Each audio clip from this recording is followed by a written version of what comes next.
at schoolgirls level, at junior level, and as I said, a silver medal here in Tbilisi in 2019 in the European Schoolgirl Championships. There's some expectation on her here, but a smile there for the officials at ringside as she makes her way to the red corner. Now, we've seen all the success that Russia have had so far. 8 out of 10 gold medals have gone their way up until this point. So a lot of pressure here on NURUTDINOVA, not just to keep that run going, but to do it against Georgian opposition.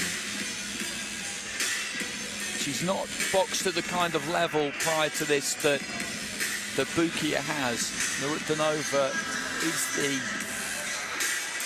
less experienced fighter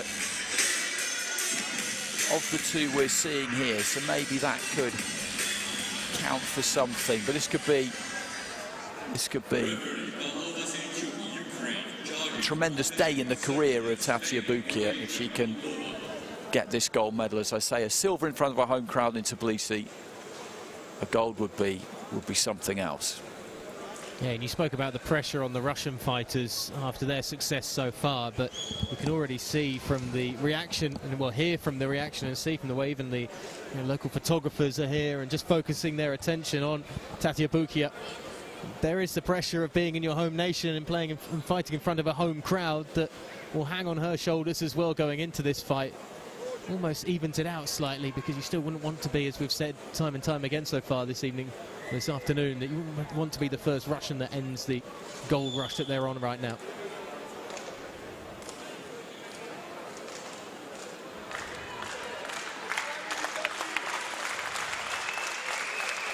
So here we go, NURUTDINOVA with a slight advantage in height and probably reach as well then. In the blue on the right hand side, she represents Russia. Tatia BUKIA of Georgia in the red. NURUTDINOVA, as I said, won comfortably in her semi-final. Was a good mover, had some good technique, looks nice and athletic. And these two just falling into a clinch in the opening few seconds. BUKIA just looking to try and punch as they were separated at the earliest possible opportunity. Two orthodox fighters here, which is quite unusual actually in IEBA international competition. By looking to try and land the jabs. Haven't quite found the range with them yet. NURUTDINOVA got through with one there. As I said, she has got that slight advantage of reach. If she extends with that lead hand, as she does there, she is capable of making contact from the outside at a distance from which BUKIA won't be able to. Good pullback right hand there from the Russian as well. Through it, then just rocked the weight back onto her back foot. She's had a slightly better opening in this first minute, NURUTDINOVA, so far, although neither one of these two has really landed anything particularly meaningful. BUKIA trying to let that 1-2 go, didn't quite get the feet close enough, it didn't really make it. NURUTDINOVA with a shake of the head there, saying that BUKIA missed with both of those two, which was indeed correct. Looking to be sharp though, BUKIA, and she's used her body movement well, the upper body in particular. She's been able to dodge and duck away from a couple of things and try and open up some extra angles for herself to deal with getting around that long left arm of the Russian. I think she did land the right hand there, BUKIA. It certainly brought a big reaction from the crowd into the last 15 seconds of this opening round, and BUKIA getting more into it towards the end there. NURUTDINOVA, I felt, was in control of it really up until that point. Left hand did land there from BUKIA, and this strong finish from her in a round where not all that much has landed clean, where there hasn't been too much eye-catching work, that could level things up and make it interesting. NURUTDINOVA looked like the technically better fighter to me throughout the first half of that fight. We've got split scoring, NURUTDINOVA getting it with 3 of the judges, Tatia BUKIA getting it with the other 2. I would have just shaded NURUTDINOVA myself, but split scoring there is fair. Yeah, and I liked BUKIA in the final 30 seconds of that round as well. And it was interesting, straight from the get-go, she came out with 2 big jabs just to set an aggressive start to it and get the Russian on the back foot initially to BUKIA. And it didn't necessarily work too well. It didn't obviously close up NURUTDINOVA. and make her get on her heels straight from the get-go, and she certainly established herself well in that round. But I think BUKIA has just been lively enough to make you think that she could potentially do something and find a way around that left hand, and she did land quite a few towards the end of that round. She stepped in a bit more, just committed a little bit more, and that's the thing. She's got to get her feet close enough to land. If you don't get your feet close enough, then you're reaching and you're going to get picked off, which is exactly what happened there. She threw the right hand, chased it in a bit, and NURUTDINOVA just clips her with the left. And the Russian just trying to throw that right hand a little bit over the top, but BUKIA comes back with her own right. This is warming up. Lead left hand there. NURUTDINOVA just manages to pull those feet back out of range. Then is caught a little bit tall and square as the right hand comes in from BUKIA. The Russian has got to try and avoid that, keep using that jab if she can. Right hand short from the Russian, one just before that maybe collided with the side of the head there of BUKIA. Midway through the second round, so midway through the contest, and this continues to be nip and tuck really. The referee telling both of them to listen and respond swiftly to instruction. Tangle of arms on the inside. Good right hand there from BUKIA. NURUTDINOVA just not throwing that jab quite as much. BUKIA, as I say, just getting into the range she needs to be at to throw that right. NURUTDINOVA really needs to keep using that lead left hand. She's got the height, she's got the reach, but at the minute, she's neglecting it. Closing stages of the second round. 2 or 3 good single shots in this round have come from BUKIA. Of course, you've got the added aspect of the crowd cheering every time she lands anything. A right hand there from NURUTDINOVA did get through. We had split scoring in that first round, and that was completely understandable.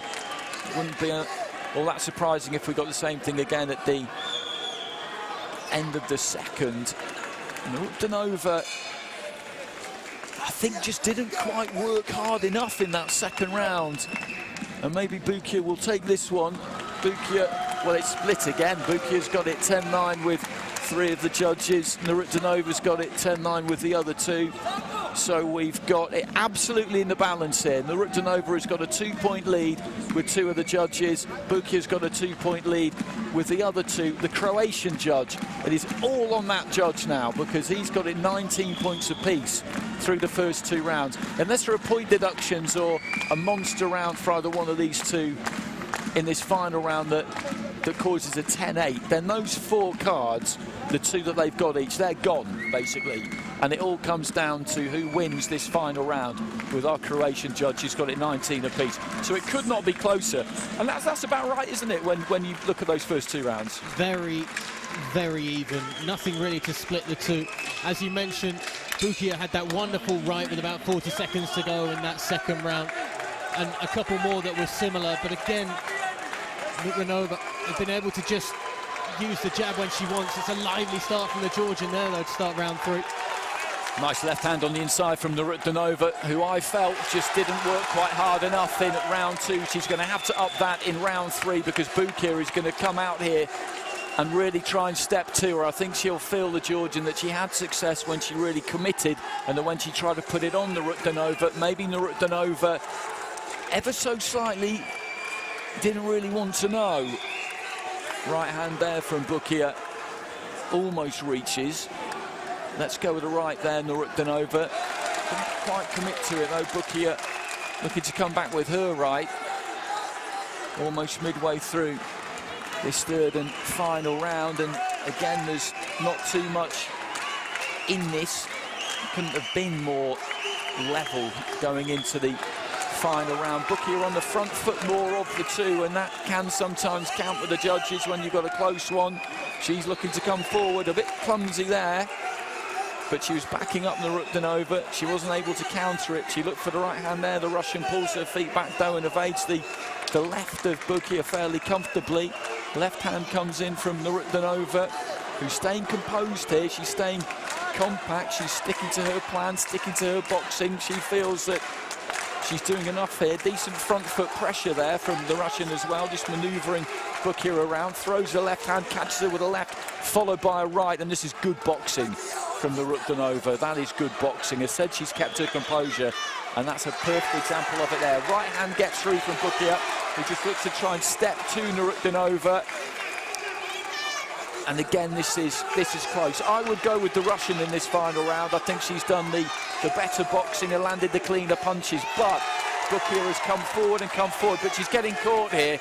She's got caught 2-3 times in the final 10 seconds there, and that for me is enough to give NURUTDINOVA the round. But just a reminder of the scenario, nobody won that round 10-8. There was no point deductions, so the 2 rounds they had apiece at 20 points to 18. They're staying where they are, and it comes down to our Croatian judge who had it 19-19. I mean, that was straight down the middle again, that final round. In the first minute was very much the Georgian. I thought Bukia being aggressive, and NURUTDINOVA certainly seemed to be far more tentative again, but as it went on, and then the final minute, NURUTDINOVA, that jab then started to be effective once more and keep Bukia at bay, and she was caught more, the Georgian.